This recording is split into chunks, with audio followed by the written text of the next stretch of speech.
ಹಾಗಾದ್ರೆ ಎಲ್ರಿಗೂ ನಮಸ್ಕಾರ. ಸೊ ನಿನ್ನೆ ಒಂದು ಬಿಗ್ ಬಾಸ್ನ ಎಪಿಸೋಡ್ ಹೇಗಿತ್ತು ಅಂತ ಕಮೆಂಟ್ ಬಾಕ್ಸಲ್ಲಿ ತಿಳಿಸಿ. ಆ್ಯಂಡ್ ಇವತ್ತಿನ ಒಂದು ಈ ಎಪಿಸೋಡ್ ರಿವ್ಯೂವಲ್ಲಿ ನಿನ್ನೆ ಒಂದು ಎಪಿಸೋಡ್ನ ಕೆಲವು ಹೈಲೈಟೆಡ್ ಪಾಯಿಂಟ್ಗಳನ್ನು ಮಾತ್ರ ಹೇಳ್ತೀನಿ. ಆ್ಯಂಡ್ ಅದರಲ್ಲೂ ಮುಖ್ಯವಾಗಿ ಭವ್ಯ ಅವರು ಹನುಮಂತನ ಮೇಲೆ ಕೈ ಮಾಡಿರುವಂಥದ್ದು, ಆ್ಯಂಡ್ ಭವ್ಯ ಅವರ ಒಂದು ಹೊಟ್ಟೆ ನೋವಿನ ಬಗ್ಗೆ, ಜೊತೆಗೆ ಆ್ಯಂಡ್ ರಜತ್ ಅವರ ಒಂದು ಈ ಕೆಲವೊಂದು ಪಾರ್ಶಾಲಿಟಿ ಆ್ಯಂಡ್ ಫೇವರಿಸಮ್ ಅನ್ನೋ ಒಂದು ಏನು ನಡೀತಿದೆ, ಸೊ ಅದ್ರ ಬಗ್ಗೆ ಕೂಡ ಮಾತಾಡ್ತೀನಿ. ಆ್ಯಂಡ್ ಕೆಲವೊಂದು ವಿಚಾರಗಳಿದ್ದಾವೆ ಮಂಜು ಆ್ಯಂಡ್ ತ್ರಿವಿಕ್ರಮ್ ಅವರ ಫಿಕ್ಸಿಂಗ್ ಬಗ್ಗೆ. ಓಕೆ, ಫಿಕ್ಸಿಂಗ್ ಅಂತ ಆ್ಯಕ್ಚುಲಿ ಹೇಳಬಾರ್ದು ಬಿಗ್ ಬಾಸ್ ಪ್ರಕಾರ, ಬಟ್ ನನಗದು ಯಾಕೋ ಫಿಕ್ಸಿಂಗ್ ಬಿಟ್ಟು ಬೇರೆ ಪದ ಯೂಸ್ ಮಾಡಲಿಕ್ಕೆ ನನಗೆ ಅದು ಸರಿ ಅಂತ ಅನ್ನಿಸ್ತಾ ಇಲ್ಲ.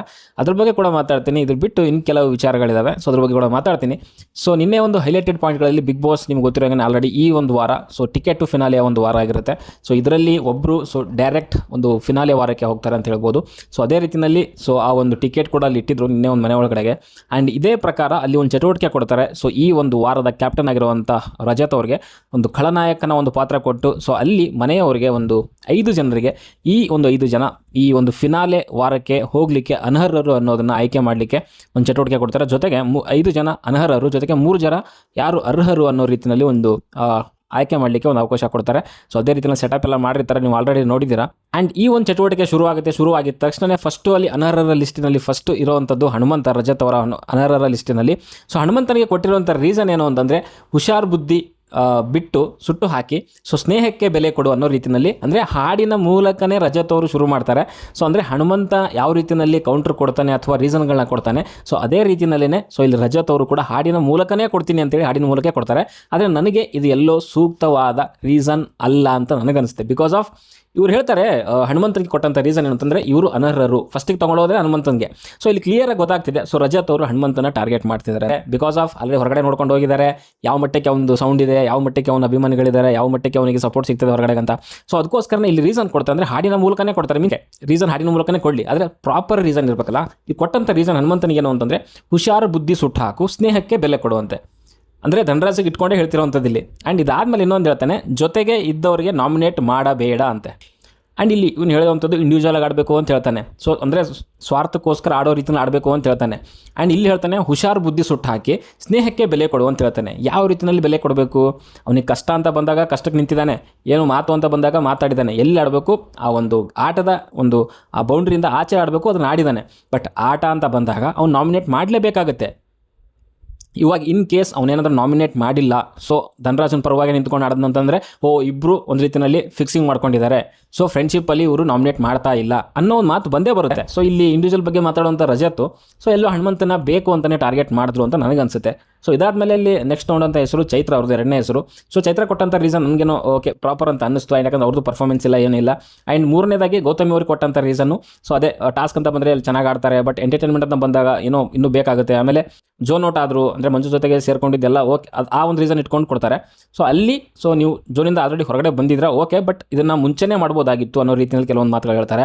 ಆ್ಯಂಡ್ ಭವ್ಯ ಕೂಡ ಅಷ್ಟೇ ಟಾಸ್ಕ್ ತುಂಬ ಚೆನ್ನಾಗಿ ಆಡ್ತೀರಾ, ಬಟ್ ಆದರೂ ಎಂಟರ್ಟೈನ್ಮೆಂಟು ಆಮೇಲೆ ಒಬ್ಬರ ಜೊತೆಗೇ ಇರ್ತೀರಾ, ಸೊ ಬೇರೆಯವ್ರ ಜೊತೆ ಕೂಡ ಇರ್ಬೋದಾಗಿತ್ತು ಅನ್ನೋ ರೀತಿಯಲ್ಲಿ ಒಂದು ರೀಸನ್ ಕೊಡ್ತಾರೆ. ಅದನ್ನು ಕೂಡ ವ್ಯಾಲಿಡ್ ಅಂತ ಹೇಳ್ಬೋದು. ಆ್ಯಂಡ್ ಮೋಕ್ಷಿತ ಕೊಟ್ಟಂಥದ್ದು ಸೊ ಟಾಸ್ಕ್ ಅಂತ ಬಂದಾಗ ಎಲ್ಲೋ ಹಿಂದೆ ಹೋಗ್ತೀರಾ, ಸೊ ಇನ್ನು ಮುಂದೆ ಚೆನ್ನಾಗಿ ಆಡ್ಬೋದು ಅಂತ ಹೇಳಿದ್ರು. ಸೊ ನನಗೆ ಈ ಒಂದು 4 ರೀಸನ್ ಓಕೆ, ಒಂದು ತಕ್ಕ ಮಟ್ಟಿಗೆ ಓಕೆ ಅಂತ ಹೇಳ್ಬೋದು. ಬಟ್ ಹನುಮಂತನ ಕೊಟ್ಟಿರೋಂಥ ರೀಸನ್ನು ಬೇಕು ಅಂತ ಟಾರ್ಗೆಟ್ ಕೊಟ್ಟಿರೋಂಥ ರೀಸನ್ಗಳೇ ಅಂತ ನನಗೆ ಅನಿಸ್ತಿದೆ. ಸೊ ಇದಾದಮೇಲೆ ಅಲ್ಲಿ ಅರ್ಹರಂತ ಯಾರು ಅಂತಂದರೆ ಧನರಾಜ್, ಮಂಜು ಆ್ಯಂಡ್ ತ್ರಿವಿಕ್ರಮ್. ಬಟ್ ನನಗೆ ಯಾವ ರೀತಿಯಲ್ಲಿ ಧನರಾಜು ಹನುಮಂತನಿಗಿಂತ ಬೆಟರು ಅಂತ ನನಗಂತೂ ಗೊತ್ತಾಗಲಿಲ್ಲ. ಅದು ಏನಕ್ಕೆ ಧನರಾಜನ್ನು ವಹಿಸ್ಕೊಂಡು ಇಲ್ಲಿ ನಮ್ಮ ಯಾರು ರಜತ್ ಅವರು ಮಾತಾಡ್ತಿದ್ದಾರೆ ಅಂತ ನನಗೆ ದೇವರನಿಗೆ ಗೊತ್ತಾಗ್ತಿಲ್ಲ. ಸೊ ಯಾಕಂದರೆ ಸುಮಾರು ದಿವಸಗಳಿಂದ ನೋಡ್ತಾ ಇದ್ದೀನಿ, ಸೊ ಹನುಮಂತನ ಟಾರ್ಗೆಟ್ ಮಾಡೋದು ಧನರಾಜ್ ಅವ್ರನ್ನ ಒಂದು ರೀತಿಯಲ್ಲಿ ಫೇವರಿಸಮ್ ಮಾಡೋ ರೀತಿಯಲ್ಲಿ ಕ್ಲಿಯರಾಗಿ ಗೊತ್ತಾಗ್ತಿದೆ. ಸೊ ಅದು ಏನು ಸ್ಟ್ರಾಟಜಿ ಇದೆ ಅವ್ರದ್ದು ಗೊತ್ತಿಲ್ಲ ನನಗೆ. ಮೇ ಬಿ ಹನುಮಂತ ಮತ್ತು ಧನರಾಜ್ ಅವ್ರ ಮಧ್ಯೆ ಏನಾದರೂ ಒಂದು ಗೋಡೆನ ಕಟ್ಟಬೇಕು ಅನ್ನೋ ರೀತಿಯಲ್ಲಿ ಏನಾದರೂ ನಡೆದಿದೆಯಾ? ಯಾಕಂದರೆ ಅವರಿಬ್ಬರು ಒಂದು ರೀತಿಯಲ್ಲಿ ಟಾಸ್ಕ್ ಅಂತ ಬಂದರೆ ಟಾಸ್ಕ್ ಆಡ್ತಿದ್ದಾರೆ, ಆಟ ಅಂತ ಬಂದರೆ ಆಟ ಆಡ್ತಿದ್ದಾರೆ, ನಾಮಿನೇಷನ್ ಬಂದರೆ ಅವ್ನ ಹೆಸರು ಇವ್ನು ತೊಗೊತಾನೆ, ಇವ್ನ ಹೆಸರು ಅವ್ನು ತೊಗೊತಿದ್ದಾನೆ, ಚೆನ್ನಾಗಿ ಆಡ್ಕೊಂಡು ಹೋಗ್ತಿದ್ದಾರೆ.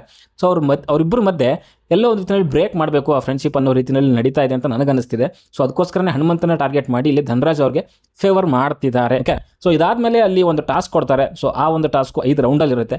ಅದೇ ಈಗೇನು ಅರ್ಹರಿದ್ದಾರೆ ಮತ್ತು ಅನರ್ಹರಿದ್ದಾರೆ. ಸೊ 2 ಪ್ಲೇಸ್ಗಳಾಗಿ ಅಲ್ಲಿ ಆಲ್ರೆಡಿ ಒಂದು ಗೇಟ್ ಥರ ಹಾಕಿರ್ತಾರೆ. ಸೊ ಅರ್ಹರು ಯಾರ್ಯಾರಿದ್ದಾರೆ ಅಂತಂದರೆ ಆಲ್ರೆಡಿ ಇವಾಗ ಕ್ಯಾಪ್ಟನ್ ರಜತ್ ಅವರು, ಧನರಾಜ್, ಮಂಜು ಮತ್ತು ತ್ರಿವಿಕ್ರಮ್ ಅವರು, ಈ 4 ಜನ ಅರ್ಹರಾಗಿರ್ತಾರೆ. ಆ್ಯಂಡ್ ಅದರಲ್ಲೂ ಮುಖ್ಯವಾಗಿ ರಜತ್ ಅವರು ಸೊ ಇಲ್ಲಿ ಯಾವುದೇ ರೀತಿಯಲ್ಲಿ ಟಾಸ್ಕಲ್ಲಿ ಭಾಗವಹಿಸದೇ ನೇರವಾಗಿ ಒಂದು ಫಿನಾಲಿಗೆ ಹೋಗಲಿಕ್ಕೆ ಅರ್ಹರಾಗಿರ್ತಾರೆ ಅಂತಲೇ ಹೇಳ್ಬೋದು. ಇನ್ನು ಈ 3 ಜನ ಇದ್ದಾರೆ. ಸೊ ಈ 3 ಜನರಲ್ಲಿ ಸೊ ಯಾರು ಒಂದು ಟಾಸ್ಕ್ ಕೊಟ್ಟಿರ್ತಾರಲ್ಲ, ಸೊ ಆ ಟಾಸ್ಕಲ್ಲಿ ನಿಮ್ಗೆ ಗೊತ್ತಿರೋ ಹಂಗೆ ಯಾರು ಒಂದು 5 ರೌಂಡಲ್ಲಿ ನಡೆಯುತ್ತೆ. ಸೊ 5 ರೌಂಡಲ್ಲಿ ಯಾರ್ಯಾರು ಟಾಸ್ಕ್ನ ವಿನ್ ಆಗ್ತಾರೆ ಒಂದೊಂದು ರೌಂಡಲ್ಲೂ ಕೂಡ, ಸೊ ಅವರು ಇಲ್ಲಿ ಸ್ವ್ಯಾಪ್ ಆಗ್ತಾ ಹೋಗ್ತಾರೆ ಈ 3 ಜನರಲ್ಲಿ. ಸೊ ಕೊನೆಯಲ್ಲಿ ಫೈನಲ್ 5ನೇ ರೌಂಡಲ್ಲಿ ಯಾರು ಸ್ವ್ಯಾಪ್ ಆಗ್ತಾರೆ ಸೊ ಅದು ಫೈನಲ್ ಆಗಿರುತ್ತೆ. ಸೊ ಆ ಒಂದು 4 ಜನ ಫಿನಾಲೆ ವಾರಕ್ಕೆ ಹೋಗಲಿಕ್ಕೆ ಒಂದು ಅರ್ಹತೆಯನ್ನು ಪಡ್ಕೊತಾರೆ. ಆ್ಯಂಡ್ ಆ 4 ಜನಕ್ಕೆ ಮೇ ಬಿ ಒಂದು ಟಾಸ್ಕ್ನ ಕೊಡ್ಬೋದು. ಸೊ ಅಲ್ಲಿ ಯಾರು ವಿನ್ ಆಗ್ತಾರೆ ಅವರು ಡೈರೆಕ್ಟಾಗಿ ಒಂದು ಫಿನಾಲೆ ವಾರಕ್ಕೆ ಟಿಕೆಟ್ ತೊಗೊತಾರೆ ಅಂತ ನನಗನ್ನಿಸ್ತಿದೆ. ಓಕೆ, ಸೊ ಇದಾದಮೇಲೆ ಅಲ್ಲಿ ಫಸ್ಟ್ ರೌಂಡ್ ಶುರುವಾಗುತ್ತೆ. ಚೈತ್ರ ಟಾರ್ಗೆಟ್ ಮಾಡಿರುವಂಥದ್ದು ಹನುಮಂತನಿಗೆ ಅಲ್ಲಿ ಕ್ಲಿಯರಾಗಿ ಗೊತ್ತಾಗ್ತಿದೆ. ಆ್ಯಂಡ್ ಅಲ್ಲಿ ಅದಾದಮೇಲೆ ಅಲ್ಲಿ ರಜತ್ ಅವರು ಒಂದು ಗೋಲ್ಡ್ ಬಾಲ್ನ ಎಸಿತಾರೆ. ಸೊ ಎಸ್ದಾಗ ಮೇ ಬಿ ಅವರು ಅದು ಭವ್ಯಕ್ಕೆ ಸಿಗಲಿ ಅಂತ ಎಸಿದ್ರು ಅಂತ ಅನ್ಕೊಂತೀನಿ. ಬಟ್ ಸೆಂಟ್ರಲ್ ಬಂದಂಥ ಹನುಮಂತ್ ಅವರು ಅದನ್ನು ಕ್ಯಾಚ್ ಹಿಡಿತಾರೆ. ಸೊ ಅಲ್ಲಿ ರಜತ್ ಅಯ್ಯೋ ಅಂತ ಒಂದು ಎಕ್ಸ್ಪ್ರೆಷನ್ನ ಕೊಡ್ತಾರೆ. ಸೊ ಅದು ಹನುಮಂತನ ಕೈಗೆ ಸಿಕ್ತು ಅಂತನಾ ಅಥವಾ ಏನು ಅಂತ ನನಗಂತೂ ಅರ್ಥ ಆಗಲಿಲ್ಲ. ಆ್ಯಂಡ್ ಅಲ್ಲಿ ರಜತ್ ಚೈತ್ರಾಗ ಹೇಳ್ತಾರೆ ಎಲ್ಲರೂ ಟಾರ್ಗೆಟ್ ಮಾಡಿ ಒಬ್ರನ್ನಲ್ಲ ಅನ್ನೋ ರೀತಿಯಲ್ಲಿ ಹೇಳ್ತಾರೆ. ಆ್ಯಂಡ್ ಅದೇ ಏನಂತಂದರೆ ಅಂದರೆ ಚೈತ್ರ ಬಂದು ಓನ್ಲಿ ಹನುಮಂತನ ಟಾರ್ಗೆಟ್ ಮಾಡ್ತಿದ್ದಾರೆ. ಸೊ ಎಲ್ಲರೂ ಟಾರ್ಗೆಟ್ ಮಾಡಲಿ ಅನ್ನೋ ಒಂದು ವಿಚಾರದಲ್ಲಿ ಅದನ್ನು ಹೇಳಿದ್ರು ಅಂತ ಅನಿಸುತ್ತೆ. ಆ್ಯಂಡ್ ಗೌತಮಿಯಲ್ಲಿ ಒಂದು ಮಾತು ಹೇಳ್ತಾರೆ, ಅಂದರೆ ಇದು ಕಿತ್ತಾಡೋದೇ ಆಟ ಅಲ್ಲ ಅನ್ನೋ ರೀತಿಯಲ್ಲಿ ಹೇಳ್ತಾರೆ. ಆ್ಯಂಡ್ ಭವ್ಯ ಅವರು ಲೆಫ್ಟ್ ಟು ಅಸ್ ಅಂತ ಹೇಳ್ತಾರೆ, ಅಂದರೆ ಅದು ನಮಗೆ ಬಿಟ್ಟಿದ್ದು, ಸೊ ನೀವು ಯಾಕೆ ಹೇಳ್ತೀರಾ ಅನ್ನೋ ರೀತಿಯಲ್ಲಿ ಹೇಳ್ತಾರೆ.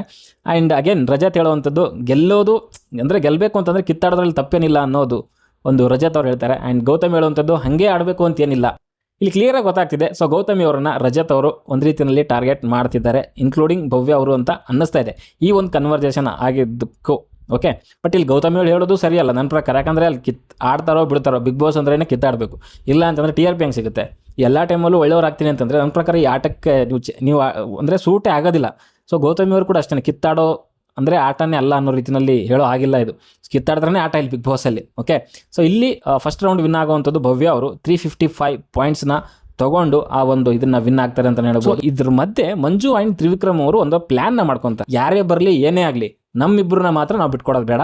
ಸೊ ಯಾರೇ ಎದುರುಗಡೆ ಬಂದರೂ ಕೂಡ ನಾವಿಬ್ಬರು ಹೆಸರು ತಗೋಣ ಅವರೇ ಅಂತ ಹೇಳ್ಬಿಟ್ಟು ಅವ್ರನ್ನೇ ಆಚೆ ಹಾಕಬೇಕು ಅಂತ. ಸೊ ಅದೊಂದು ಪ್ಲ್ಯಾನ್ ಮಾಡ್ಕೊತಾರೆ. ಓಕೆ, ಅಗೇನ್ ಇಲ್ಲಿ ಕೂಡ ಹಾಗೆ ಆಗುತ್ತೆ. ಡಿಸ್ಕಷನ್ ಅಂತ ಬಂದಾಗ ತ್ರಿವಿಕ್ರಮ್, ಮಂಜು ಆ್ಯಂಡ್ ಧನರಾಜ್ ಅಂತ ಬಂದಾಗ ಸೊ ಇಬ್ಬರು ಕೂಡ ಒಂದು ಧನರಾಜ್ಗೆ ಹೇಳ್ತಾರೆ, ಸೊ ಧನರಾಜನೇ ಆಚೆ ಹೋಗಲಿ ಅಂತ. ಸೊ ಅದಕ್ಕೆ ಆದಂಥ ಕೆಲವೊಂದು ರೀಸನ್ಗಳನ್ನ ಕೊಡ್ತಾರೆ. ಆ್ಯಂಡ್ ರಜತ್ ಅವರು ಇಂಟರ್ಫಿಯರ್ ಆಗ್ತಾರೆ ಡಿಸ್ಕಷನಲ್ಲಿ. ಅಲ್ಲಿ ಮಂಜು ಹೇಳುವಂಥದ್ದು ಬೇಡ ಬುದ್ಧಿ ಅಂತ ಹೇಳ್ತಾರೆ. ಅಷ್ಟೊತ್ತಿಗೆ ರಜತ್ ಏನೂ ಮಾತಾಡ್ದೇನೆ ಹೊರಗಡೆ ಬಂದು ನಿಂತ್ಕೊಂತಾರೆ. ಒಟ್ಟಿನಲ್ಲಿ ಅದೇನು ಟೈಮ್ ಕೊಟ್ಟಿರ್ತಾರೆ 10 ನಿಮಿಷ. ಸೊ ಅದರಲ್ಲಿ ಆ ಒಂದು ಡಿಸ್ಕಷನ್ ಕಂಪ್ಲೀಟ್ ಆಗುತ್ತೆ. ಬಟ್ ಆದರೆ ಒಮ್ಮತ ಅಂತೂ ಬರೋದಿಲ್ಲ. ಸೊ ಅಲ್ಲಿ ಬಿಗ್ ಬಾಸ್ ಅವರು ಕೇಳ್ತಾರೆ ರಜತ್ ಅವ್ರಿಗೆ, ಉಸ್ತುವಾರಿ ರಜತ್ ಅವ್ರಿಗೆ, ಒಮ್ಮತದ ಆಯ್ಕೆ ಆಯ್ತಾ ಅಂತ. ಸೊ ಆಗಿಲ್ಲ ಅಂತ ಅಲ್ಲಿ ಹೇಳ್ತಾರೆ. ಆ್ಯಂಡ್ ನಿಮ್ಮ ಕೈಯಲ್ಲಿ ಆಗಲ್ಲ ಬಿಡಿ ಅನ್ನೋ ರೀತಿಯಲ್ಲಿ ಬಿಗ್ ಬಾಸ್ ಅವರು ಕೆಲವೊಂದು ಮಾತುಗಳು ಹೇಳ್ತಾರೆ. ಸೊ ಒಟ್ಟಿನಲ್ಲಿ ಅಲ್ಲಿ ಯಾವುದೇ ಒಂದು ರೀತಿಯಲ್ಲಿ ಒಮ್ಮತದ ನಿರ್ಧಾರ ಬರೋದಿಲ್ಲ. ಸೊ ಅಲ್ಲಿ ನಿರ್ಧಾರನ ಯಾರಿಗೂ ಭವ್ಯ ಅವ್ರ ಮೇಲೇ ಬಿಡ್ತಾರೆ. ಸೊ ಭವ್ಯ ಅವರು ಅಲ್ಲಿ ತಗೊಂಡಂಥ ಹೆಸರು ಮಂಜು ಅವ್ರದ್ದು. ಸೊ ಮಂಜು ಅವರನ್ನು ಅನರ್ಹರು ಅನ್ನೋ ಒಂದು ಪ್ಲೇಸ್ಗೆ ಕಳಿಸ್ತಾರೆ. ಇವರು ಅರ್ಹರು ಅನ್ನೋ ರೀತಿಯಲ್ಲಿ ಬಂದು ಸೊ ಅಲ್ಲಿ ಬಾಲ್ಕನಿನಲ್ಲಿ ಕುತ್ಕೊತಾರೆ. ಸೊ ಇದಾದಮೇಲೆ ಅಲ್ಲಿ 2ನೇ ರೌಂಡ್ ನಡೆಯುತ್ತೆ. ಸೊ ಆ ಒಂದು ರೌಂಡಲ್ಲಿ ಸೊ ಅಗೇನ್ ಒಳ್ಳೆಯ ಒಂದು ಟಾಸ್ಕ್ ನಡೆಯುತ್ತೆ. ಸೊ ಅದರಲ್ಲಿ ಮಂಜು ಅವರು ಸೊ 305 ಪಾಯಿಂಟ್ಸ್ಗಳನ್ನ ತೊಗೊಂಡು ಮತ್ತೆ ಅಲ್ಲಿ ಡಿಸ್ಕಷನ್ ಶುರುವಾಗುತ್ತೆ. ವಿನ್ ಆಗ್ತಾರೆ ಸೆಕೆಂಡ್ ರೌಂಡ್ ಮಂಜು ಅವರು. ಅಗೇನ್ ತ್ರಿವಿಕ್ರಮ್, ಭವ್ಯ ಮತ್ತು ಧನರಾಜ್ ಅವ್ರ ಮಧ್ಯೆ ಡಿಸ್ಕಷನ್ ನಡೆಯುತ್ತೆ. ಸೊ ಈ ಒಂದು ಡಿಸ್ಕಷನಲ್ಲಿ ಅಗೇನ್ ಅಲ್ಲಿ ಯಾರು ಮಂಜು ಅವರು ಆಚೆ ಇರೋದ್ರಿಂದ ಸೊ ಇಲ್ಲಿ ಫಿಕ್ಸಿಂಗ್ ಅಂತೂ ಏನು ಇರೋದಿಲ್ಲ. ಸೊ ಅಲ್ಲಿ ಧನರಾಜ್ ಆ್ಯಂಡ್ ತ್ರಿವಿಕ್ರಮ್ ಹೇಳೋ ಪ್ರಕಾರ ಸೊ ಅಲ್ಲಿ ಭವ್ಯ ಅವರು ಅಂತ ಹೇಳ್ತಾರೆ. ಸೊ ಅಲ್ಲಿ ಭವ್ಯ ಅವರಿಗೆ ಒಂದು ವಾದ ಮಾಡ್ಲಿಕ್ಕೆ ಆಗೋದಿಲ್ಲ. ಧನರಾಜ್ ಹತ್ರ ವಾದ ಮಾಡ್ತಾರೆ, ಮಂಜು ಇವರು ನಮ್ಮ ತ್ರಿವಿಕ್ರಮ್ ಹತ್ರ ವಾದ ಮಾಡ್ತಾರೆ. ಬಟ್ ಅಲ್ಲಿ ತ್ರಿವಿಕ್ರಮ್ಗೆ ವಾದ ಮಾಡೋ ಟೈಮಲ್ಲಿ ಸೊ ನಿಮ್ದು ಎಂಟರ್ಟೈನ್ಮೆಂಟ್ ಇಲ್ಲ ಅಂತ ತ್ರಿವಿಕ್ರಮ್ ಹೇಳಿದಾದ್ಮೇಲೆ ಅದೇ ರೀತಿಯಲ್ಲಿ ನಿಮ್ಮದು ಎಂಟರ್ಟೈನ್ಮೆಂಟ್ ಇಲ್ಲ ಅಂತ ಹೇಳ್ತಾರೆ ಯಾರು ತ್ರಿವಿಕ್ರಮ್ ಅವರು. ಸೊ ಅವಾಗ ಒಂದು ರೀತಿಯಲ್ಲಿ ಎಮೋಷ್ನಲ್ ಆಗಿ ಒಂದು ಕಣ್ಣೀರು ಬರೋ ರೀತಿಯಲ್ಲೇ ಮಾಡಿಕೊಂಡು ಸರಿ ಅಂತ ಅಲ್ಲಿಂದ ಭವ್ಯ ಅವರು ಆಚೆ ಬರ್ತಾರೆ ಅಂತಲೇ ಹೇಳ್ಬೋದು. ಸೊ ಅಲ್ಲಿ ಭವ್ಯ ಅವರು ಔಟ್ ಆಗಿ ಮತ್ತೆ ಮಂಜು ಅವರು ಒಳಗಡೆ ಬರ್ತಾರೆ. ಆ್ಯಂಡ್ 3ನೇ ರೌಂಡ್ ಶುರು ಆಗುತ್ತೆ. ಸೊ ಇಲ್ಲಿ ಕೆಲವೊಂದು ಗಲಾಟೆ ಗದ್ದಲಗಳು ನಡೆಯುತ್ತೆ. ಸೊ ಅಲ್ಲಿ ಭವ್ಯ ಮತ್ತು ಚೈತ್ರ ಅವರು ಗೌತಮಿ ಅವರ ಒಂದು ಬಾಲ್ನ ಎತ್ತಿ ಬಿಸಾಕ್ತಾರೆ ಆ್ಯಂಡ್ ಹಚ್ಕೊತಾರೆ. ಸೊ ಆ್ಯಕ್ಚುಲಿ ಅಲ್ಲಿ ಗೌತಮಿ ಅವರು ಆ ಒಂದು ಬಾಲ್ ಏನು ಬಾಸ್ಕೆಟ್ ಇದೆ ಸೊ ಅದರಲ್ಲಿ ಮಲ್ಕೊಂಡಿರ್ತಾರೆ. ಬಟ್ ಅಲ್ಲಿ ಭವ್ಯ ಮತ್ತು ಚೈತ್ರ ಇಬ್ಬರೂ ಕೂಡ ಸೊ ಆ ಬಾಲ್ಗಳನ್ನು ಎತ್ಕೊಳ್ತಾರೆ. ಆ್ಯಂಡ್ ಇದಾದಮೇಲೆ ಗೌತಮಿ ಅವರು ಭವ್ಯ ಅವ್ರ ಬಾಲ್ನ ಎತ್ಕೊತಾರೆ. ಭವ್ಯ ಮಾತ್ರ ಅಲ್ಲ, ಅಲ್ಲಿ ಯಾರು ನಮ್ಮ ಹನುಮಂತು ಎತ್ಕೊತಾನೆ, ಜೊತೆಗೆ ಚೈತ್ರ ಅವರು ಕೂಡ ಎತ್ಕೊತಾರೆ. ಸೊ ಅದಕ್ಕೆ ಒಂದು ಸ್ವಲ್ಪ ಭವ್ಯ ಎಲ್ಲೋ ಸ್ವಲ್ಪ ಉರ್ಕೊಂತಾರೆ ಅಂತ ಅನಿಸುತ್ತೆ, ಕ್ಲಿಯರಾಗಿ ಗೊತ್ತಾಗ್ತಿದೆ ಅಲ್ಲಿ. ಸೊ ಉರ್ಕೊಂಡ್ಬಿಟ್ಟು ಅಲ್ಲಿ ಗೌತಮಿ ಅವ್ರ ಹತ್ರ ಇದ್ದಂಥ ಬಾಸ್ಕೆಟ್ನ ಎತ್ತಿ ಬಿಸಾಕ್ತಾರೆ. ಸೊ ಅದಾದಮೇಲೆ ಭವ್ಯ ಅವರು ಹನುಮಂತನ ಬಾಲ್ನ ಕೂಡ ಒಂದು ರೀತಿಯಲ್ಲಿ ಎತ್ಕೊತಾರೆ. ಸೊ ಎತ್ಕೊಂಡಿದ್ದಾದಮೇಲೆ ಸೊ ಅಷ್ಟೊತ್ತಿಗೆ ಹನುಮಂತನ ಬಾಸ್ಕೆಟ್ ಇರುವಂಥ ಕೆಲವೊಂದು ಬಾಲ್ಗಳನ್ನ ತೊಗೊಂಡೋಗಿ ಅವನು ಏನು ಮಾಡ್ತಾನೆ, ಸೊ ಆ ಒಂದು ಗೇಟಿಂದ ಆಚೆ ಇಡ್ತಾನೆ. ಸೊ ಆವಾಗ ಅವನು ಆ ಒಂದು ಟಾಸ್ಕಿಂದ ಅನರ್ಹರು ಆಗ್ತಾನೆ ಅಂತಲೇ ಹೇಳ್ಬೋದು. ಬಟ್ ಅದನ್ನು ಏನಕ್ಕೆ ಗಿವ್ ಅಪ್ ಮಾಡ್ದಂತ ಅರ್ಥ ಆಗಲಿಲ್ಲ ನನಗೆ. ಸೊ ಅದನ್ನ ಗಿವ್ ಅಪ್ ಮಾಡಬಾರ್ದಾಗಿತ್ತು, ಅವನು ಇನ್ನೊಂದು ಚೂರು ಹೋರಾಟ ಕೊಡ್ಬೋದಾಗಿತ್ತು. ಸೊ ಅದು ತೊಗೊಂಡೋಗಿ ಆ ಬಾಸ್ಕೆಟ್ ಇದೆ ಆಚೆ ಕಡೆ ಇಟ್ಟಿರುವಂಥದ್ದು ಎಲ್ಲೋ ನನಗಂತೂ ಸರಿ ಅಂತ ಅನಿಸ್ಲಿಲ್ಲ. ಸೊ ಇದಾದಮೇಲೆ ಅಲ್ಲಿ ಮೋಕ್ಷಿತ ಅವರು ಒಂದು ರೀತಿಯಲ್ಲಿ ಸೇಫ್ ಗೇಮ್ ಮಾಡ್ತಿದ್ದಾರೆ ಅಂತ ಕ್ಲಿಯರಾಗಿ ಗೊತ್ತಾಗ್ತಾ ಇತ್ತು. ಅಂದರೆ ನನ್ನ ಹತ್ರ ಬಾಲ್ ಇದೆ, ಸೊ ನನ್ನನ್ನು ಯಾರು ಟಚ್ ಮಾಡೋದು ಬೇಡ, ನಾನು ಅವ್ರನ್ನ ಟಚ್ ಮಾಡೋದು ಬೇಡ ಅಂತ. ಸೊ ತಮ್ಮಲ್ಲಿರುವಂಥ ಬಾಲ್ಗಳನ್ನ ಇಟ್ಕೊಂಡು ಸೊ ಅಲ್ಲೇ ಅವರು ಒಂದು ಕಡೆ ಪ್ಲೇಸಲ್ಲಿ ಕೂತಿದ್ರು. ಆ್ಯಂಡ್ ಅದಾದಮೇಲೆ ಹನುಮಂತ ಎಲ್ಲರನ್ನೂ ಟಾರ್ಗೆಟ್ ಮಾಡೋಕ್ಕೆ ಶುರು ಮಾಡ್ತಾನೆ. ಸೊ ಅಲ್ಲಿ ಚೈತ್ರ ಅವ್ರನ್ನ ಟಾರ್ಗೆಟ್ ಮಾಡ್ತಾರೆ, ಚೈತ್ರ ಅವರು ಗೌತಮಿ ಅವ್ರನ್ನ ಟಾರ್ಗೆಟ್ ಮಾಡ್ತಾರೆ. ಸೊ ಅಲ್ಲಿ ಒಟ್ಟಿನಲ್ಲಿ ಅಲ್ಲೊಂದು ಚೂರು ಗಲಾಟೆ ಅನ್ನೋ ರೀತಿಯಲ್ಲಿ ಆಗುತ್ತೆ. ಸೊ ಅಲ್ಲಿ ಗೌತಮಿ ಅವರ ಒಂದು ಕೂದಲು ಮತ್ತು ಬಟ್ಟೆನ ಹಿಡ್ಕೊಂಡು ಸೊ ಅಲ್ಲಿ ಚೈತ್ರ ಅವರು ಎಳೆದ್ರು ಅಂತ ಅಲ್ಲಿ ಯಾರು ನಮ್ಮ ಗೌತಮಿ ಅವರು ಹೇಳ್ತಾರೆ. ಸೊ ಅಷ್ಟೊತ್ತಿಗೆ ಅಲ್ಲಿ ರಜತ್ ಅವರು ಒಂದು ಪಾಸ್ನ ಕೊಡ್ತಾರೆ ಯಾರಿಗೆ, ನಮ್ಮ ಚೈತ್ರ ಅವ್ರಿಗೆ. ಬಟ್ ಅವರಂತೂ ತಲೆನೇ ಕೆಡಿಸ್ಕೊಳ್ಳಲ್ಲ ಯಾವ ಪಾಸ್ಗೂ. ಸೊ ಅವ್ರು ಬಾಲ್ ಕಲೆಕ್ಟ್ ಮಾಡ್ಕೊತಾನೆ ಇರ್ತಾರೆ. ಸೊ ಇದ್ರ ಮಧ್ಯೆ ಸೊ ಹನುಮಂತ ಏನು ಮಾಡ್ತಾನೆ, ನೆಕ್ಸ್ಟ್ ಟಾರ್ಗೆಟ್ ಅಂದರೆ ಆಲ್ರೆಡಿ ಇವಾಗ ಚೈತ್ರ ಟಾರ್ಗೆಟ್ ಮಾಡಿದ್ದ ಆ್ಯಂಡ್ ಅಲ್ಲಿ ಇನ್ನು ಕೆಲವ್ರನ್ನ ಟಾರ್ಗೆಟ್ ಮಾಡಿದ್ದಾದಮೇಲೆ ಸೊ ಹನುಮಂತ ಏನು ಮಾಡ್ತಾನೆ, ಅಲ್ಲಿ ಭವ್ಯ ಅವ್ರನ್ನ ಟಾರ್ಗೆಟ್ ಮಾಡಿ ಅವ್ರ ಬಾಸ್ಕೆಟಲ್ಲಿ ಇರುವಂಥ ಬಾಲ್ಗಳನ್ನು ಎತ್ಕೊಳ್ಳೋಕೆ ಹೋಗ್ತಾನೆ. ಆ್ಯಂಡ್ ಅಲ್ಲಿ ಬಾಸ್ಕೆಟ್ನ ನೀಟಾಗಿ ಹಿಡ್ಕೊತಾನೆ. ಸೊ ಹಿಡ್ಕೊಂಡಿದ್ದಾದಮೇಲೆ ಆ ಬಾಲಲ್ಲಿ ಎಲ್ಲ ಚೆಲ್ಬಿಟ್ಟು ಆ ಬಾಸ್ಕೆಟ್ನ ಅಲ್ಲಿ ತೊಗೊಂಡು ಹಿಂಗೆ ಹೋಗ್ತಿರೋ ಟೈಮಲ್ಲಿ ಆ್ಯಂಡ್ ಭವ್ಯ ಅವ್ರು ಏನು ಹೇಳ್ತಾರೆ, ಬುಟ್ಟಿ ಕೊಡಿ ಅಂತ ಹೇಳಿ ಸೊ ಅಲ್ಲಿ ಒಂದು ಹೊಡಿತಾರೆ. ಓಕೆ, ನಾನು ಇವಾಗ ಹೇಳ್ತಾ ಇದ್ದೀನಿ ಏನಂತಂದರೆ, ಫಸ್ಟು ಹನುಮಂತ ಟಾರ್ಗೆಟ್ ಮಾಡೋ ಟೈಮಲ್ಲಿ ಬಟ್ಟೆ ಅಂತೂ ಮುಟ್ಟಿಲ್ಲ, ಅಲ್ಲಿ ಕ್ಲಿಯರಾಗಿ ಗೊತ್ತಾಗ್ತಿದೆ, ನೀವು ನೋಡಿ ಬೇಕಿದ್ರೆ. ಸೊ ಹನುಮಂತ ಅಲ್ಲಿ ಹೋಗ್ತಾನೆ ಆ್ಯಂಡ್ ಟಾರ್ಗೆಟ್ ಮಾಡ್ಲಿಕ್ಕೆ ಹೋಗ್ತಾನೆ ಭವ್ಯ ಅವ್ರಿಗೆ, ಸೀದಾ ಹೋಗ್ತಾನೆ ಅಲ್ಲಿ ಹಿಡಿಯೋದು ಬಾಸ್ಕೆಟ್ನೇ, ಯಾವ ಬಟ್ಟೆನೂ ಹಿಡಿದಿಲ್ಲ, ಅಲ್ಲಿ ಕ್ಲಿಯರಾಗಿ ಗೊತ್ತಾಗ್ತಿದೆ. ಆ್ಯಂಡ್ ಅಲ್ಲಿ ಭವ್ಯ ಹೊಡೆದಿರೋದು ಕ್ಲಿಯರಾಗಿ ಗೊತ್ತಾಗ್ತಿದೆ, ಸುಮ್ಮನೆ ಅಂತೂ ಹೊಡೆದಿಲ್ಲ, ಅದು ಬೇಕು ಅಂತಲೇ ಜೋರಾಗಿ ಹೊಡೆದಿರೋವಂಥದ್ದು. ಕೆಲವರು ಹೇಳುವಂಥದ್ದು ಆಟದ ಇದರಲ್ಲಿ ಆಗಿದೆ, ಹಾಗಾಗಿದೆ, ಹೇಗಾಗಿದೆ ಅಂತ ಹೇಳ್ತಾರೆ. ಒಂದು ವೇಳೆ ಅದೇ ಒಂದು ಹನುಮಂತನ ಜಾಗದಲ್ಲಿ ಮಂಜು ಇದ್ದಿದ್ದಿದ್ರೆ, ತ್ರಿವಿಕ್ರಮ್ ಇದ್ದಿದ್ದಿದ್ರೆ, ರಜತ್ ಇದ್ದಿದ್ದಿದ್ರೆ ಅದೇ ಭವ್ಯ ಅವ್ರು ಹಂಗೆ ಹೊಡಿತಿದ್ರಾ? ಯಾಕಂದರೆ ಇವಾಗ ಇದೇ ಭವ್ಯ ಅವರು ಗೌತಮಿ ಅವರ ಬಾಲ್ ಕಿತ್ಕೊಂಡಿದ್ದಾರೆ. ಗೌತಮಿ ಅವರು ಭವ್ಯ ಬಾಲ್ ಕಿತ್ಕೊಂಡಿದ್ದಾದಮೇಲೆ ಬಾಸ್ಕೆಟಲ್ಲಿರೋ ಬಾಲ್ ಎಲ್ಲ ಉರ್ಕೊಂಡು ಕಿತ್ತು ಬಿಸಾಕಿರೋದಿದೆ, ಹನುಮಂತನ ಬಾಲ್ ಬಿಸಾಕಿರೋದಿದೆ. ಅಗೇನ್ ಇವಾಗ ಹನುಮಂತು ಅವರು ಸೊ ಭವ್ಯ ಅವರ ಒಂದು ಬಾಲ್ನ ಕಿತ್ಕೊಳ್ಳೋಕ್ಕೆ ಅಂತ ಬಂದಾಗ ನಾನು ಬಟ್ಟೆ ಎಳೆದಿದ್ದಾನೆ ಅಂತ ಹೇಳ್ಬಿಟ್ಟು ಸೊ ಬುಟ್ಟಿ ಕೊಡಿ ಅಂತ ಬಂದು ಹೊಡೆಯೋದು ಎಷ್ಟು ಸರಿ? ಆ್ಯಂಡ್ ಹೊಡೆದಿರೋದು ಕೂಡ ಸುಮ್ಮನೆ ಹೊಡೆದಿರೋದಲ್ಲ, ಅಲ್ಲಿ ಬೇಕು ಅಂತಲೇ ಉರ್ಕೊಂಡು ಜೋರಾಗಿ ಹೊಡೆದಿರೋವಂಥದ್ದು. ಆ್ಯಂಡ್ ಇದೆಲ್ಲದ್ರ ಮಧ್ಯೆ ಬಟ್ಟೆ ಮುಟ್ಟಿದ್ದಾರೆ ಅಂತ ಹೇಳ್ತಾರೆ. ಆ್ಯಂಡ್ ಅಲ್ಲಿ ಹನುಮಂತ ಕೂಡ ವಾಯ್ಸ್ ರೈಸ್ ಮಾಡ್ತಾನೆ, ಹೊಡೆಕತ್ತಾಳ ರಜತ್ ಅಂತ ಹೇಳ್ತಾನೆ. ಆಯ್ತು, ರಜತ್ ಅಲ್ಲಿ ಮೇ ಬಿ ನೋಡಿಲ್ಲ ಅಂತ ಅನ್ಸುತ್ತೆ, ಬಟ್ ಮೋಕ್ಷಿತ್ ಅವ್ರು ನೋಡಿರ್ಬೋದು. ಒಂದು ಸಾರಿ ಭವ್ಯ ಅಂತ ಕೂಗ್ತಾರೆ. ಆ್ಯಂಡ್ ಭವ್ಯ ಹೇಳುವಂಥದ್ದು, ರಜತ್ ಹೇಳ್ತಾನೆ ಹಂಗೆ ಹೊಡೆಯಂಗಿಲ್ಲ ಅಂತ ಹೇಳ್ತಾನೆ. ಬಟ್ ಭವ್ಯ ಹೇಳುವಂಥದ್ದು ನನ್ನ ಬಟ್ಟೆ ಎಳೆದ್ರು ಅವರು ಅಂತ, ನಾನು ಹೇಳ್ದಿಲ್ಲ ಅಂತ ಹನುಮಂತ ಹೇಳ್ತಾನೆ. ಸೊ ಇಲ್ಲಿ ಕ್ಲಿಯರಾಗಿ ಗೊತ್ತಾಗ್ತಿದೆ, ಸೊ ಇಲ್ಲಿ ಉರ್ಕೊಂಡು ಹೊಡೆದಿದ್ದಾರಂತೂ 100% ಸತ್ಯ ಭವ್ಯ ಅವರು ಹನುಮಂತನಿಗೆ. ಆ್ಯಂಡ್ ಇದ್ರ ಬಗ್ಗೆ ಎಷ್ಟು ಚರ್ಚೆ ಆಗುತ್ತೆ ವೀಕೆಂಡಲ್ಲಿ ನನಗಂತೂ ಗೊತ್ತಿಲ್ಲ. ಯಾಕಂತಂದರೆ ಕೆಲವೊಂದನ್ನು ಅವ್ರು ಹಾಗೆ ಬಿಟ್ಬಿಡ್ತಾರೆ ವೀಕೆಂಡಲ್ಲಿ. ಹೊಡೆದಿದ್ದಂತೂ ಸತ್ಯ. ಇದೇ ರೀತಿಯಲ್ಲಿ ಟಾಸ್ಕ್ ಅಂತ ಬಂದಾಗ ಒಂದು ಟೈಮಲ್ಲಿ ಇನ್ನೊಬ್ಬ ಸ್ಪರ್ಧಿ ಹೊಡೆದಿದಾಗ ಒಂದು ಸೀಸನಲ್ಲಿ ಆ ಒಂದು ಸ್ಪರ್ಧಿನ ಆಚೆ ಕಳಿಸಿದ್ರು. ಯಾವುದಂತಂದರೆ ನನಗೆ ಸೀಸನ್ ನೆನಪಿಲ್ಲ, ಅದರಲ್ಲಿ ಒಬ್ಬರು ಆಚಾರ್ಯ ಅಂತ ಹೇಳ್ಬಿಟ್ಟು ಅವರು, ಇನ್ನೊಬ್ಬರು ಕಿರಿಕ್ ಪಾರ್ಟಿ ಸೆಕೆಂಡ್ ಹೀರೋನ್ ಇದ್ದಾರಲ್ಲ, ಅವ್ರ ಹೆಸರೇನು ಸಂಯುಕ್ತ ಅಂತ ಏನೋ ಇದೆ. ಸೊ ಅವರನ್ನು ಆಚೆ ಕಳಿಸಿದ್ರು. ಸೊ ಅದೇ ರೀತಿಯಲ್ಲಿ ಇಲ್ಲೂ ಕಳಿಸ್ತಾರಾ ಗೊತ್ತಿಲ್ಲ ನನಗೆ. ಸೊ ಅಲ್ಲಿ ಆ ಒಂದು ಹೊಡೆದಿರೋದಂತೂ ಸತ್ಯ. ಸೊ ಅದ್ರ ಬಗ್ಗೆ ನೆಕ್ಸ್ಟ್ ಕೆಲವೊಂದು ಮಾತುಗಳು ಬರುತ್ತೆ, ಅದ್ರ ಬಗ್ಗೆ ಹೇಳ್ತೀನಿ ನಾನು. 100% ತಪ್ಪು, ಅದು ಹಂಗೆ ಹೊಡೆಯಂಗಿಲ್ಲ. ಆ್ಯಂಡ್ ಇದಾದಮೇಲೆ ಹನುಮಂತ ಅಗೇನ್ ಮೋಕ್ಷಿತ್ ಅವ್ರನ್ನೂ ಕೂಡ ಬಿಡೋದಿಲ್ಲ, ಅವ್ರನ್ನೂ ಟಾರ್ಗೆಟ್ ಮಾಡ್ತಾನೆ. ಸೊ ಅವ್ರ ಬಾಲ್ಗಳನ್ನೂ ಎತ್ತಿ ಬಿಸಾಕ್ತಾನೆ. ಆ್ಯಂಡ್ ಹನುಮಂತ ಎಲ್ಲರನ್ನೂ ಟಾರ್ಗೆಟ್ ಮಾಡಿದ್ದಾನೆ ಆಲ್ಮೋಸ್ಟ್. ಅಲ್ಲಿ ಗೌತಮಿ ಅವ್ರನ್ನೂ ಬಾಲ್ಗಳನ್ನ ಚೆಲ್ಲಿದ್ದಾನೆ, ಎಲ್ಲರೂ ಟಾರ್ಗೆಟ್ ಮಾಡಿದ್ದಾನೆ. ನೀವು ಯಾಕೆ ಅಷ್ಟೊಂದು ಉರ್ಕೋಬೇಕಾಗಿತ್ತು ಅಂತ ಅರ್ಥ ಆಗಲಿಲ್ಲ ನನಗೆ. ಸೊ ಒಟ್ಟಿನಲ್ಲಿ ಅವ್ರು 3ನೇ ರೌಂಡನ್ನು ಅಲ್ಲಿ ಮೋಕ್ಷಿತ್ ಅವರು ವಿನ್ ಆಗ್ತಾರೆ. ಸೊ ಮೋಕ್ಷಿತ್ ಅವರು 135 ಪಾಯಿಂಟ್ಸ್ ತೊಗೊಂಡು ವಿನ್ ಆಗ್ತಾರೆ. ನೋಡಿ, ಹನುಮಂತ ಅಷ್ಟೊಂದೆಲ್ಲ ಟಾರ್ಗೆಟ್ ಮಾಡಿದ್ದಕ್ಕೆ ಸೊ ಇಲ್ಲಿ ಸೆಕೆಂಡ್ ರೌಂಡಲ್ಲಿ 3ನೇ ರೌಂಡಲ್ಲಿ ಸೊ ಅಷ್ಟೊಂದು ಪಾಯಿಂಟ್ಸೇ ಬರೋದಿಲ್ಲ. ಸೊ ಅಲ್ಲಿ ಓನ್ಲಿ 135 ಪಾಯಿಂಟ್ಸ್ ಬರುತ್ತೆ. ಸೊ ಯಾರು ಟಾರ್ಗೆಟ್ ಮಾಡಲಿಕ್ಕೆ ಅಲ್ಲಿ ಮುಂದೆ ಬರೋದಿಲ್ಲ. ಸುಮ್ಮನೆ ಎಲ್ಲರೂ ಬಾಲ್ ಇಟ್ಕೊಂಡು ಕೂತ್ಕೊಂಡ್ರೆ ಏನಾಗುತ್ತೆ? ಅಟ್ಲೀಸ್ಟ್ ಅವ್ನು ಟ್ರೈ ಆದರೂ ಮಾಡಿದ್ದಾನೆ, ಅಂಥವನಿಗೆ ತೊಗೊಂಡೋಗಿ ಈ ರೀತಿಯಲ್ಲಿ ಹೊಡಿತಾರೆ ಅಂತಂದರೆ ಏನರ್ಥ? ಸೊ ಇದಾದಮೇಲೆ ಅಲ್ಲಿ ಅಗೇನ್ ಡಿಸ್ಕಷನ್ ನಡೆಯುತ್ತೆ ತ್ರಿವಿಕ್ರಮ್, ಮಂಜು ಮತ್ತು ಧನರಾಜ್ ಅವ್ರ ಮಧ್ಯೆ. ಅಗೇನ್ ಇಲ್ಲಿ ಡಿಸ್ಕಷನ್ ಅಂತ ಬಂದಾಗ ಅಗೇನ್ ಅಲ್ಲಿ ನಮ್ಮ ರಜತ್ ಅವರು ಎಂಟರ್ ಆಗ್ತಾರೆ. ಸೊ ಅಲ್ಲಿ ರಜತ್ ಅವರು ಎಂಟರ್ ಆಗೋದು ಪ್ರಾಬ್ಲಮ್ ಅಲ್ಲ, ಬಟ್ ಇವ್ರು ಸೆಲೆಕ್ಟಿವ್ ಆಗಿರುವಂಥ ಒಂದು ಪರ್ಸನ್ಗಳಿಗೆ ಮಾತ್ರ ಎಂಟರ್ ಆಗ್ತಿದ್ದಾರೆ. ಸೊ ರಜತ್ ಇಲ್ಲಿ ಮಂಜುಗೆ ಏನಾದರೂ ರೀಸನ್ ಕೊಡಬೇಕು ಅಂದರೆ ರಜತ್ ಎಂಟ್ರಿ ಆಗ್ತಾರೆ. ಧನರಾಜ್ ಪರವಾಗಿ ಏನಾದ್ರು ಮಾತಾಡಬೇಕು ಅಂತಂದರೆ ಅಲ್ಲಿ ರಜತ್ ಮಾತಾಡ್ತಾರೆ. ಅಂದರೆ ಇಲ್ಲಿ ಕೆಲವರಿಗೆ ಆಚೆ ಹಾಕಬೇಕು, ಇನ್ನು ಕೆಲವರಿಗೆ ಒಳಗಡೆ ಇಟ್ಕೊಬೇಕು ಅನ್ನೋ ಒಂದು ಮನಸ್ಥಿತಿ ರಜತ್ ಅವ್ರು ಕ್ಲಿಯರಾಗಿ ಗೊತ್ತಾಗ್ತಿದೆ ಅಲ್ಲಿ. ಸೊ ಅವಾಗ ಮಂಜು ಹೇಳಂತೂ ನೀನು ಡಿಸ್ಕಷನಲ್ಲಿ ಹೇಳೋ ಹಾಗಿಲ್ಲ, ನೀನು ಉಸ್ತುವಾರಿ ಆಗಿರು, ಸೊ ನೀನು ಹೇಳೋ ಹಾಗಿಲ್ಲ ಅಂತ ಮಂಜು ಹೇಳ್ತಾನೆ. ಬಟ್ ರಜತ್ ಹೇಳುವಂಥ ನನಗೆ ಸ್ವತಂತ್ರ ಇದೆ ಗುರು, ನಾನು ಹೇಳ್ತೀನಿ, ನೀನು ಯಾವ ನನಗೆ ಕೇಳೋಕ್ಕೆ ಅನ್ನೋ ಒಂದು ಮಾತುಗಳು ಬರುತ್ತೆ. ಆ್ಯಂಡ್ ನಾನು ಪಾಯಿಂಟ್ಸ್ ಹೇಳ್ತೀನಿ, ನೀನು ಯಾವನು ಕೇಳೋಕ್ಕೆ ಅನ್ನೋ ಮಾತುಗಳು ಬರುತ್ತೆ. ಆ್ಯಂಡ್ ಅಲ್ಲಿ ಸಿಕ್ಕಾಪಟ್ಟೆ ಗಲಾಟೆಗಳೆಲ್ಲ ಬರುತ್ತೆ. ನಿಜ ಹೇಳಿದ ತಕ್ಷಣ ತಿಕ್ಕ ಹೊರದೋಯ್ತಾ?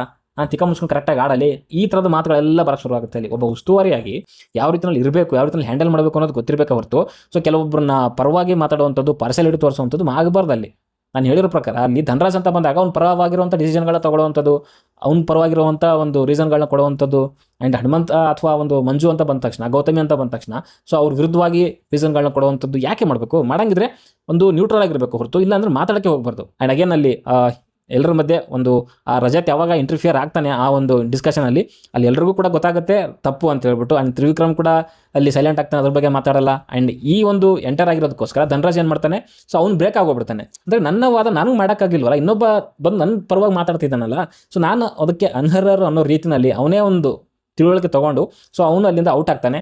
ಮೋಕ್ಷಿತ್ ಅವ್ರು ಇನ್ನು ಆಗ್ತಾರೆ ಅಂತಲೇ ಹೇಳ್ಬೋದು. ಆ್ಯಂಡ್ ಅಲ್ಲಿ ಇದಾದಮೇಲೆ ಸೊ 3ನೇ ರೌಂಡ್ ಆಗಿದ್ದಾದಮೇಲೆ ಡಿಸ್ಕಷನ್ ನಡೀತಾ ಇರುತ್ತೆ ಅಲ್ಲಿ. ಸೊ ಧನರಾಜ್ ಅವ್ರು ಕೇಳುವಂಥದ್ದು ಹನುಮಂತನಿಗೆ ಹೊಡೆದಿದ್ದು ನೋವಾಯ್ತಾ ಅಂತ ಕೇಳ್ತಾನೆ. ಸೊ ಹನುಮಂತ ಅಲ್ಲಿ ಹೇಳ್ತಾನೆ, ಚಲೋನೇ ಬಿಟ್ಟಳು ಸರಿಯಾಗಿ ಒಂದು ರೀತಿಯಲ್ಲಿ ಸಿಟ್ಟಿನಾಗ ಅಂತ ಹೇಳ್ತಾರೆ. ಆ್ಯಂಡ್ ಅದು ಡಿಸ್ಕಷನ್ ಮಾಡೋ ಟೈಮಲ್ಲಿ ಭವ್ಯ ಅವ್ರು ಹೊರಗಡೆ ಬರ್ತಾರೆ. ಸೊ ಹನುಮ ಅಂತ ಬಂದಾಗೆ ಸೊ ಇಲ್ಲಿ ಹೊಡೆಯೋದು ಹೊಡೆದ್ಬಿಟ್ಟು ಏನು ಹನುಮ ಅಂತ ಮಾತಾಡ್ತಿದ್ಯಾ ಅಂತ ಅಲ್ಲಿ ಯಾರು ನಮ್ಮ ಧನರಾಜ್ ಹೇಳಿದ ತಕ್ಷಣ ಸೊ ಏನು ಮಾಡಿದ್ರೆ ನೋಡಿ ಇಲ್ಲಿ ಅಂತ ಏನೋ ಕೈ ತೋರಿಸ್ತಾರೆ. ಅದು ಏನಾಗಿದೆಯೋ ಏನು ಬಿಟ್ಟಿದ್ದು ನನಗಂತೂ ಕಾಣೆ. ಬಟ್ ಅಲ್ಲಿ ಶರ್ಟ್ ಅಂತ ಅವ್ರು ಹೇಳಿರೋ ಪ್ರಕಾರ ಬಟ್ಟೆ ಹಿಡ್ದಂತೂ ಎಳ್ದಿಲ್ಲ ಹನುಮಂತ. ಬಟ್ ಏನೋ ಗಾಯ ಆಗಿದೆ ಅಂತ ಅಲ್ಲಿ ಹೇಳ್ತಾರೆ. ಬಟ್ ಅದು ಗಾಯ ಯಾವಾಗ ಆಗಿದೆ ಏನಾಗಿದೆ ಅಂತ ಗೊತ್ತಿಲ್ಲ. ಗೌತಮಿ ಅವ್ರ ಜೊತೆಗೆ ಆ ಟೈಮಲ್ಲಿ ಆಗಿರ್ಬೋದು, ಹನುಮಂತನ್ ಎಳ್ದಾಗ ಆಗಿದೆ ಅಂತ ನನಗಂತೂ ಅನಿಸ್ಲಿಲ್ಲ. ಹಂಗೆ ಅನಿಸಿದ್ರೆ ಅಲ್ಲೇ ಹೇಳಿರೋರು ಗಾಯ ಆಗಿದೆ ಅಂತ. ಬಟ್ಟೆ ವಿಚಾರ ಏನಕ್ಕೆ ಮಾತಾಡಿದ್ರಲ್ಲಿ. ಆ್ಯಂಡ್ ಅಲ್ಲಿ ಮಂಜು ಅವ್ರು ಕೇಳ್ತಾರೆ ಭವ್ಯ ಆಯ್ತಾ ಅಂತ ಭವ್ಯ ಅವ್ರಿಗೆ ಮಂಜು ಅವ್ರು ಕೇಳ್ತಾರೆ, ಏನೋ ಮೇ ಬಿ ಕೆಲಸ ಇತ್ತು ಅಂತ ಅನ್ಸುತ್ತೆ. ಬಟ್ ಭವ್ಯ ಅವ್ರನ್ನ ಮಾತು ಹೇಳ್ತಾರೆ, ಎಲ್ಲಿ ಕರೀತಾರೆ ಅಂತ ಒಂದು ಮಾತು ಹೇಳ್ತಾರೆ. ಅಂದರೆ ಬಿಗ್ ಬಾಸ್ ಏನಾದರೂ ಕರೀತಾರೆ ಅನ್ನೋ ಒಂದು ಭಯ ಅಂತೂ ಖಂಡಿತವಾಗ್ಲೂ ಇದೆ. ಆ್ಯಂಡ್ ಅಲ್ಲಿ ಭವ್ಯ ಅವರು ಅಲ್ಲಿ ಕಾಲಿಗೆ ಬೀಳ್ತೀನಿ ಕ್ಷಮಿಸಿ ಅನ್ನೋ ರೀತಿಯಲ್ಲಿ ಒಂದು ಹನುಮಂತನ ಹತ್ರ ಕೇಳ್ತಾರೆ. ಆ್ಯಂಡ್ ಇದು ಕೇಳಿರೋವಂಥದ್ದು ಅದೇ ಹೇಳಿದ್ನಲ್ಲ, ಎಲ್ಲಿ ಬಿಗ್ ಬಾಸ್ ಅವ್ರು ಕರೆದು ಎಲ್ಲಿ ಆಚೆ ಹಾಕ್ತಾರೋ ಅಥವಾ ವಾರ್ನ್ ಮಾಡ್ತಾರೋ ಅಥವಾ ಬೈತಾರೋ ಅನ್ನೋ ಒಂದು ರೀಸನ್ಗೆ ಕೇಳಿರೋವಂಥದ್ದೇ ಹೊರತು ಅವನ ಮೇಲಿರೋವಂಥ ಅಭಿಮಾನಕ್ಕೋ ಕ್ಷಮೆ ಕೇಳಬೇಕು ಅನ್ನೋ ರೀತಿಗೋ ಕೇಳಿರೋದಂತೂ ಅಲ್ಲ. ಇಲ್ಲಿ ಕ್ಲಿಯರಾಗಿ ಗೊತ್ತಿದೆ. ಹಂಗೆ ಕೇಳೋವಂಥ ಅಷ್ಟೊಂದು ಭಯ ಇದ್ದಿದ್ದರೆ, ಅವನ ಮೇಲೆ ಅಷ್ಟೊಂದು ಗೌರವ ಅನ್ನೋದೇನಾದರೂ ಇದ್ದಿದ್ದರೆ ಫಸ್ಟ್ ಆಫ್ ಆಲ್ ಕೈನೇ ಮಾಡ್ತಿರಲಿಲ್ಲ ಅವನು. ಸೊ ಇದಾದಮೇಲೆ ಅಲ್ಲಿ 4th ರೌಂಡ್ ಸ್ಟಾರ್ಟ್ ಆಗುತ್ತೆ. ಸೊ ಆ ಒಂದು 4th ರೌಂಡಲ್ಲಿ ಇದೇ ಒಂದು ಭವ್ಯ ಅವರು ಮತ್ತು ಯಾರು ಚೈತ್ರ ಅವರು ಸೇರಿಕೊಂಡು ಗೌತಮಿ ಅವರ ಕೈ ಕಾಲು ಎತ್ತಿ ಬಿಸಾಕಿ ಅವ್ರ ಬಾಲ್ ಎಲ್ಲ ಚೆಲ್ತಾರೆ. ಸೊ ಇವಾಗ ಕರೆಕ್ಟಾಗಿರುತ್ತೆ. ಅಗೇನ್ ಅಲ್ಲಿ ಏನಾಗುತ್ತೆ ಅಂದರೆ ಇವರೆಲ್ಲ ಆಗಿದ್ದಾದಮೇಲೆ ಅಲ್ಲಿ ಭವ್ಯ ಅವರಿಗೆ ಹೊಟ್ಟೆ ನೋವು ಶುರು ಆಗ್ಬಿಡುತ್ತೆ. ಅದು ನಿಜಾನೋ ಸುಳ್ಳೋ ನನಗಂತೂ ಗೊತ್ತಿಲ್ಲ. ಬಟ್ ಇಲ್ಲಿ ಭವ್ಯ ಅವರಿಗೆ ಹೊಟ್ಟೆ ನೋವು ಶುರು ಆಗುತ್ತೆ, ಓಕೆ. ಬಟ್ ಯಾರಾದರೂ ಅಟ್ಯಾಕ್ ಮಾಡೋಕ್ಕೆ ಬಂದಾಗ ಅವ್ರಿಗೆ ಇನ್ನೂ ಸ್ವಲ್ಪ ಅದು ಜಾಸ್ತಿ ಆಗುತ್ತೆ. ಕೂಕೊಂಡು ಹೇಳ್ತಾರೆ ಹೊಟ್ಟೆ ನೋವು ಅನ್ನೋ ರೀತಿಯಲ್ಲಿ. ಹೊಟ್ಟೆ ನೋವು ಅಷ್ಟೊಂದಿದ್ರೆ ಗೇಮಿಂದ ಕ್ವಿಟ್ ಆಗಬೇಕು. ಇಲ್ಲಿ ಬೇರೆಯವರಿಗೆ ಬಾಲ್ನ ಎತ್ತಿ ಬಿಸಾಕೋ ಟೈಮಲ್ಲಿ ಒಂದು ರೀತಿಯಲ್ಲಿ ಹೊಟ್ಟೆ ನೋವು ಇರೋದಿಲ್ಲ. ಇವರಿಗೆ ಯಾರಾದರೂ ಬಾಲ್ ಮುಟ್ಟಕ್ಕೆ ಬಂದಾಗ ಇವ್ರಿಗೆ ಹೊಟ್ಟೆ ನೋವು ಶುರು ಆಗುತ್ತೆ. ಹೆಂಗೆ ಅಂತ ಅರ್ಥ ಆಗಲಿಲ್ಲ ನನಗೆ. ಗೌತಮಿ ಅವರು ಟಾರ್ಗೆಟ್ ಮಾಡಿದಾಗ ಏನೋ ಅನ್ಸಲ್ಲ, ಬಟ್ ಇವ್ರಿಗೆ ಯಾರಾದರೂ ಟಾರ್ಗೆಟ್ ಮಾಡೋಕ್ಕೆ ಬಂದಾಗ ಹೊಟ್ಟೆ ನೋವು ಶುರು ಆಗುತ್ತೆ. ಆ್ಯಂಡ್ ಇವ್ರ ಬಾಲ್ ಗೌತಮಿ ಅವರು ಬಂದು ಯಾರು ಭವ್ಯ ಅವ್ರ ಬಾಲ್ ಎತ್ತಿ ಬಿಸಾಕಿದಾದ್ಮೇಲೆ ಅದು ಯಾವ ರೀತಿಯಲ್ಲಿ ಓಡೋಗಿ ಬಿಸಾಕ್ತಾರೆ ಅಂತಂದರೆ ಗೌತಮಿ ಅವ್ರ ಬಾಲ್ನ ಹೇಗ್ರಿ ಹೋಗಿ ಬಿಸಾಕ್ತಾರೆ. ಹೊಟ್ಟೆ ನೋವಲ್ಲ, ಮೈ ಮೇಲೆ ಪ್ರಜ್ಞೆ ಇಲ್ದಿರೋ ರೀತಿಯಲ್ಲಿ ಹೋಗಿ ಕಿತ್ತಾಡ್ತಾರೆ ಅಲ್ಲಿ. ಆ್ಯಂಡ್ ಆ ಒಂದು ಟೈಮಲ್ಲಿ ಹೊಟ್ಟೆ ನೋವು ಇರಲಿಲ್ಲ. ಸೊ ಅರ್ಥನೇ ಆಗೋದಿಲ್ಲ ನನಗೆ. ಆ್ಯಂಡ್ ಅಲ್ಲಿ ಹನುಮಂತನಿಗೆ ಟಾರ್ಗೆಟ್ ಮಾಡೋ ಟೈಮಲ್ಲೂ ಕೂಡ ಸೊ ಅಲ್ಲಿ ಭವ್ಯ ಅವರು ಹೆಚ್ಚಾಗಿ ಟಾರ್ಗೆಟ್ ಮಾಡಲ್ಲ. ಅಲ್ಲಿ ಆಲ್ರೆಡಿ ಅವ್ನಿಗೆ ಒಂದ್ಸರಿ ಹೊಡೆದಿದ್ದಾರೆ. ಸೊ ಅಷ್ಟೊಂದು ಟಾರ್ಗೆಟ್ ಮಾಡೋದು ಬೇಡ ಅಂತ ಸೊ ಅಲ್ಲಿ ಟಾರ್ಗೆಟ್ ಮಾಡಲ್ಲ. ಸೊ ಇನ್ನು 4th ರೌಂಡ್ ವಿನ್ ಆಗಿರೋವಂಥದ್ದು ಅಲ್ಲಿ ಹನುಮಂತ ಅವರು 205 ಪಾಯಿಂಟ್ಸ್ಗಳನ್ನ ತೊಗೊಂಡು 4th ರೌಂಡ್ನ ವಿನ್ ಆಗ್ತಾರೆ ಅಂತಲೇ ಹೇಳ್ಬೋದು. ಅಗೇನ್ ಅಲ್ಲಿ ಮೋಕ್ಷಿತಾ, ತ್ರಿವಿಕ್ರಮ್, ಮಂಜು ಅವ್ರ ಮಧ್ಯೆ ಡಿಸ್ಕಷನ್ ನಡೆಯುತ್ತೆ, ಯಾರನ್ನ ಒಬ್ಬರನ್ನ ಅನರ್ಹ ಸ್ಥಾನಕ್ಕೆ ಕಳಿಸ್ಬೇಕು ಅಂತ. ಆ್ಯಂಡ್ ಅಗೇನ್ ಅಲ್ಲೂ ಕೂಡ ಅಷ್ಟೇ ಸೊ ಸಕ್ಸಸ್ಫುಲ್ ಆಗೋದಿಲ್ಲ ಆ ಒಂದು ಡಿಸ್ಕಷನ್ನು. ಅದೇ ರೀತಿಯಲ್ಲಿ ಅಲ್ಲಿ ಹನುಮಂತನ ಆಯ್ಕೆ ಪ್ರಕಾರ ಮೋಕ್ಷಿತ್ ಅವರು ಸೊ ಆ ಒಂದು ಅರ್ಹರು ಪ್ಲೇಸಿಂದ ಅನರ್ಹರು ಪ್ಲೇಸ್ಗೆ ಬಂದು ಕೂತ್ಕೊತಾರೆ. ಸೊ ಇವಾಗ ಅರ್ಹರು ಪ್ಲೇಸಲ್ಲಿರುವಂಥದ್ದು ಕ್ಯಾಪ್ಟನ್ ರಜತ್ ಅವರು, ಹನುಮಂತ, ತ್ರಿವಿಕ್ರಮ್ ಆ್ಯಂಡ್ ಮಂಜು ಅವರು ಅರ್ಹರ ಪ್ಲೇಸಲ್ಲಿದ್ದಾರೆ. ಇನ್ನೂ ಒಂದು ರೌಂಡ್ ಬ್ಯಾಲೆನ್ಸ್ ಇದೆ. ಸೊ ಅದು ಇವತ್ತಿನ ಒಂದು ಎಪಿಸೋಡಲ್ಲಿ ಇರುತ್ತೆ ಅಂತಲೇ ಹೇಳಲಿಕ್ಕೆ ಇಷ್ಟಪಡ್ತೀನಿ. ಸೊ ಆ್ಯಂಡ್ ಇಲ್ಲಿ ನಾನು ಹೇಳೋವಂಥದ್ದು ಒಂದು ಸ್ಟಿಕನ್ ಆಗಿ, ಯಾಕಂತಂದರೆ ಇಂಡಿವಿಜುವಲ್ ಗೇಮು ಅಂತಂದರೆ ಇಂಡಿವಿಜುವಲ್ ಆಗಿ ಆಡಿ, ಇಲ್ಲಾಂದರೆ ನೀವು ಬೇರೆಯವರ ಒಂದು ಪರವಾಗಿ ನಿಂತು ಆಡಿದಾಗ ಏನಾಗುತ್ತೆ ಅಂದರೆ ನಿಮ್ಮ ಹೇಳಿಕೆಗಳು ನೀವೇ ಒಂದು ರೀತಿಯಲ್ಲಿ ನಡ್ಕೊಳ್ಳಲ್ಲ. ಸೊ ಆ ರೀತಿಯೇ ಇರುತ್ತೆ. ಆ್ಯಂಡ್ ಭವ್ಯ ನಾನು ಹೇಳೋವಂಥದ್ದು ಸೊ ಕೆಲವೊಂದು ಅಹಂಕಾರ ದುರಹಂಕಾರದ ಒಂದು ಆಟಗಳನ್ನು ಆಡುವಂಥದ್ದು ಫಸ್ಟ್ ನಿಲ್ಲಿಸಬೇಕು. ಓಕೆ, ಏನು ಕೇಳಲ್ಲ ಅವರು, ಎಲ್ಲಿಂದರೋ ಬಂದಿದ್ದಾರೆ. ಓಕೆ, ಸೊ ಅವ್ರು ಏನು ಮಾಡಿದ್ರು ಅನಿಸ್ಕೊತಾರೆ, ಅವ್ರ ಮೇಲೆ ನಾವು ದರ್ಪ ತೋರಿಸ್ಬೋದು, ಇವೆಲ್ಲ ನಡೆಯಲ್ಲ. ಓಕೆ, ಹೊರಗಡೆ ಕೂತವ್ರು ನಾವೇನು ಬಕ್ರಗಳಲ್ಲ. ಓಕೆ, ಅವ್ನು ಸೈಲೆಂಟ್ ಆದ, ಓಕೆ ಎಲ್ಲ ಓಕೆ. ಬಟ್ ಹೊರಗಡೆ ಕೂತ್ಕೊಂಡು ನಾವು ನೋಡ್ತಾ ಇದ್ದೀವಿ. ಆ್ಯಂಡ್ ಇದ್ರ ಬಗ್ಗೆ ವೀಕೆಂಡಲ್ಲಿ ಅದೇನು ಕಿತ್ತು ಗುಡ್ಡೆ ಹಾಕ್ತಾರೆ ನಾನು ನೋಡ್ತೀನಿ. ಓಕೆ, ಇದನ್ನು ಯಾಕಂತಂದರೆ ಇಲ್ಲಿ ಕೆಲವೊಂದು ಆಗಿದ್ದಾವೆ, ಕೆಲವೊಂದು ಬೇರೆಯವ್ರು ಮಾಡಿದ್ರೆ ಏನು ಲೆಕ್ಕಕ್ಕಿಲ್ಲ ಅವು. ಓಕೆ, ಪ್ರವೋಕಿಂಗು ಅದು ಇದು ಅಂತ ಹೇಳಿ ರಜತದ್ದು ಅಲ್ಲೇ ಕಿತ್ತಾಟನ ಧನರಾಜ್ ಮೇಲೇ ಒಂದು ರೀತಿ ಎತ್ತಾಕ್ಬಿಟ್ಟು ಮುಗಿಸ್ಬಿಟ್ರು. ಸೊ ಇದನ್ನ ಏನು ಮಾಡ್ತಾರೆ ನೋಡೋಣ. ಓಕೆ, ಇಲ್ಲಿ ಯಾಕಂದರೆ ನನ್ನ ಪ್ರಕಾರ ಹನುಮಂತಂದು ಒಂದು ಚೂರು ತಪ್ಪಿಲ್ಲ. ಇದ್ರ ಬಗ್ಗೆ ಏನು ನ್ಯಾಯ ಪಂಚಾಯಿತಿ ಮಾಡ್ತಾರೆ ವೀಕೆಂಡಲ್ಲಿ ನೋಡುವ. ಓಕೆ, ಇವ್ರದ್ದು ಗೊತ್ತಾಗುತ್ತೆ ಯಾವ ರೀತಿಯಲ್ಲಿ ಪಂಚಾಯಿತಿ ಇರುತ್ತೆ ಅಥವಾ ಬರ್ತದೆ ನನ್ನ ಬಾಯಿಗೆ ಸರಿಯಾಗಿ ಇವಾಗ ನೋಡೋಣ. ಓಕೆ, ಅಲ್ಲಿವರೆಗೂ ಮಾತಾಡೋದು ಬೇಡ. ಸೊ ಅಲ್ಲಿ ಮಾತಾಡೋಣ ಅಂತ ಹೇಳಿಕ್ಕೆ ಇಷ್ಟಪಡ್ತೀನಿ. ಓಕೆ, ಸದ್ಯಕ್ಕೆ ನನಗೆ ಅನ್ಸಿರೋದನ್ನ ಈ ವಿಡಿಯೋದಲ್ಲಿ ಹಂಚ್ಕೊಂಡಿದ್ದೀನಿ. ಯಾರಿಗಾದ್ರೂ ನೋವಾದರೆ ನಾನು ಏನೂ ಮಾಡಲಿಕ್ಕಾಗೋದಿಲ್ಲ. ನಾನು ಹೇಳುವಂಥದ್ದು ಓನ್ಲಿ ಪರ್ ಎಪಿಸೋಡ್ ಏನಿರುತ್ತೆ ಅದ್ರ ಬಗ್ಗೆ ಮಾತ್ರ ಮಾತಾಡ್ತೀನಿ ಹೊರತು ಹಿಂದಿ ನಡೆದಿರುವಂಥದ್ದು ಎಲ್ಲನೂ ಏನು ಮಾತಾಡೋಕ್ಕೆ ಹೋಗೋದಿಲ್ಲ ನಾನು. ಆ ಎಪಿಸೋಡಲ್ಲಿ ಏನು ತಪ್ಪು ಅಂತ ಅನಿಸುತ್ತೆ ಅದ್ರ ಬಗ್ಗೆ ಮಾತ್ರ ಮಾತಾಡಿರ್ತೀನಿ. ಓಕೆ, ಸದ್ಯಕ್ಕೆ ಇಷ್ಟ, ಮುಂದಿನ ಸಿಗೋವರೆಗೂ